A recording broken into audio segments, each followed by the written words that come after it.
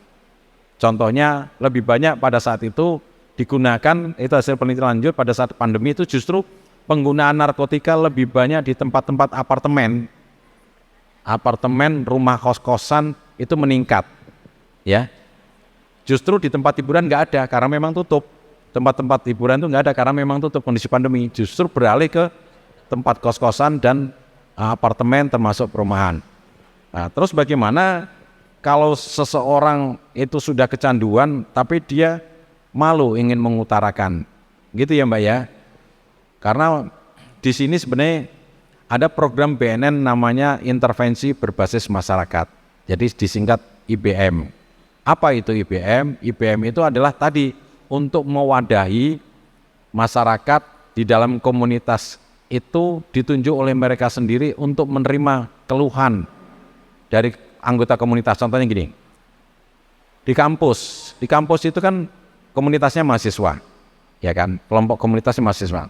Mahasiswa akan lebih gampang berbicara dengan temannya sendiri daripada dia berbicara kepada aparat ataupun pemerintah, petugas termasuk BNN dan kepolisian untuk menyampaikan bahwa kami pecandu atau narkoba, pasti nggak akan ngomong begitu. Tapi kalau di kampus dibentuk IBM itu adalah dipilih oleh mahasiswa sendiri, nanti mahasiswa itu akan mendekati teman-temannya yang kira-kira memiliki ciri-ciri antara 14 ciri-ciri pemakai tersebut. Justru yang akan berbicara pertama adalah anggota yang dibentuk namanya IBM, intervensi berbasis masyarakat tadi. Di pondok-pondok bisa dibentuk namanya IBM juga, di komunitas lain juga dibentuk. Intinya siapa yang ada di dalam IBM itu adalah perwakilan dari masyarakat komunitas itu yang terpilih dan akan dilatih oleh BNN. Dilatih sehingga nanti dia tahu, oh ini teman saya kayaknya udah mulai agak merenung sendiri, apakah diputuskan pacar, ataukah dia punya utang, atau SKS-nya nggak selesai, ya itu mulai dia mendekatin. Dengan teknik yang diajarkan oleh BNN, maka orang itu diupayakan bisa menyampaikan apa sebenarnya. Pada saat bicara dia juga bisa mengetahui bahwa dia menggunakan narkoba atau tidak. Ketika mengindikasikan menggunakan narkoba, maka dilakukan upaya rehabilitasi. Jadi itu tekniknya. Memang ada semacam pendapat di masyarakat masyarakat desa ya, bahwa anaknya atau keluarganya kalau sudah mencandu narkoba justru malu kalau dilaporkan. Malu, wah itu semacam aib. Tapi ketika udah meninggal karena tidak dilaporkan overdosis kemudian meninggal, itu akan menjadi lebih malu lagi. Nah ini akan kita rubah mindsetnya orang-orang lama bahwa apabila keluarganya menggunakan narkoba maka harus cepat melaporkan kepada pihak BNN atau pihak rumah sakit setempat untuk diminta lakukan rehabilitasi. Sama dengan penyakit lainnya. Mungkin ada yang belum saya jawab. apa yang dikatakan pada ibu pada tindak pakar sekolah sejak itu makanya dengan Ibnu. Oh iya ya. Ya. Ya. Jadi Ibnu ini kan sudah suatu organisasi tingkat akademisi ya berarti ya, seperti kampus itu ya. Ya. Apa yang harus dilakukan dalam bentuk sosialisasi? Apakah hanya cuma ngomong-ngomong saja, kemudian dia akan mentaati? Enggak. Sekarang pola sosialisasi yang sifatnya interaktif itu masih lumayan. Tapi yang sifatnya doktrin one way traffic, mohon maaf seperti yang sekarang ini agak interaktif ya. Kalau sifatnya hanya ceramah itu tidak efektif. Makanya BNN dalam hal ini Jawa Tengah khususnya, saya merubah pola sosialisasinya. Antara lain ya, mereka contohnya kemarin kita buat lomba melukis. Tapi kasih tema, melukisnya harus temanya tentang anti narkoba. Nah, otomatis peserta yang mau melukis itu dia akan mencari referensi tentang apa sih narkoba itu, sehingga pada saat menuangkan kampasnya dia bisa bercerita, oh bahaya, maka lambangnya suntikan dan sebagainya itu. Kemudian yang kedua ada lomba juga namanya puisi. Ya, lomba puisi ini temanya juga sama tentang anti narkoba. Pasti puisinya seputar tentang narkoba juga. Akan mencari referensi. Berarti referensi yang dicari oleh para peserta yang ikut lomba itu adalah proses internalisasi langsung para peserta yang langsung bisa mengerjakan dan mencari informasi, dan dia tahu tentang apa itu narkotika. Banyak lagi cara yang lain. Kebetulan saya bulan Juli nanti insya Allah tanggal 2 akan membuat event namanya road bike atau sepeda balap tingkat nasional. Apa hubungannya sama campaign narkoba? Apa hubungannya?